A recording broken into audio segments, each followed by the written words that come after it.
వేసిన కలర్ రైటేనా చెప్పండి సార్. అది నిన్న వేసేదా అది చూసి చెప్పండి. ఇక్కడిది రైట్ వేసిండా? రైటే వేసిండా? ఇగో ఇదే ఎక్కడ వేయాలి సార్?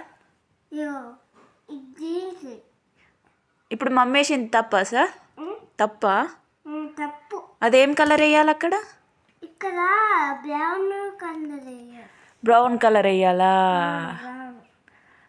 అమ్మో. ఇప్పుడు మరి కలర్ రైటేనా సార్? ఇప్పుడు అది ఇదంతా రైటేనా? ఇంకా రైటేనా? మంచిగా వేసిందా మమ్మీ? మంచిగా వేయలేదా? చూడు చూడు నేను ఎక్కేసిన తర్వాత మీరు సూపర్ వేసారు సార్. నేను ఎక్కేసిన చూడు. ఇటు చూపెట్టండి సార్. ఇటు మమ్మీకి చూపెట్టండి. Wow super sir.